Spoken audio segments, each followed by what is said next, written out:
धन, संपत्ति, ये सब क्या है? बस वो मूल्य है जिसे चुकाकर हम बदले में कुछ पा सकते हैं। अब धन से इस संसार में बहुत कुछ पाया जा सकता है, किंतु वो सभी केवल भौतिक वस्तुएं हों, भौतिक संसाधनें, भौतिक सुविधाएं। अर्थात आपके पास जितना भी धन हो, वो आपको मीठी निद्रा तो नहीं दे सकता, आपको जीवन का वास्तविक सुख नहीं अनुभव करवा सकता, क्योंकि ये भौतिक धन है, ये भौतिक वस्तुएं ही देगा। वास्तविक धन क्या है? यदि ये प्रश्न आपके मन में आता है तो इसका उत्तर मैं अभी आपको दूंगा एक उदाहरण द्वारा। कभी आपने सुना होगा कि एक पिता आजीवन अनिष्ट करता है, अनर्थ करता है, बुरे कर्म करता है केवल धन अर्जित करने के लिए। वो सोचता है कि मैं धन अर्जित करूंगा और अपने संतान को एक उज्जवल भविष्य दूंगा, एक सुख से परिपूर्ण जीवन दूंगा।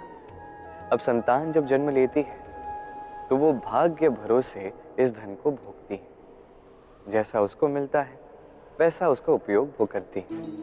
कई बार आपने ये भी देखा होगा कि संतान समस्त धन नष्ट करने जाती है।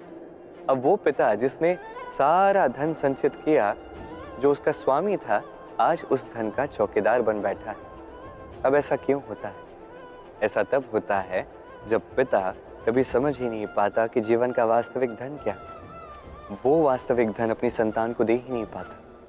यदि पिता अपनी संतान को कर्म का ज्ञान दे सके, उचित क्या है अनुचित क्या है ये सिखा सके, संस्कार की शिक्षा दे सके, तो ये धन से कहीं अधिक महत्वपूर्ण है। ये जीवन का वास्तविक धन है। अब आपने वो कहावत तो सुनी ही होगी, पूत कपूत तो क्यों धन संचय, पूत सपूत तो क्यों धन संचय। संतान यदि कुपुत्र होगी तो सब नष्ट कर देगी, किंतु संतान यदि सुपुत्र होगी तो धन हो ना हो, वो स्वयं कर्म के मार्ग पर आगे बढ़ के धन भी अर्जित करेगी, अपने लिए एक उज्जवल भविष्य भी बनाएगी। तो संतान को धन देने से पूर्व कर्म का ज्ञान सिखा, संस्कार सिखा, क्योंकि यही है जीवन का वास्तविक धन। आइए मेरे साथ प्रेम से कहिए, राधे राधे।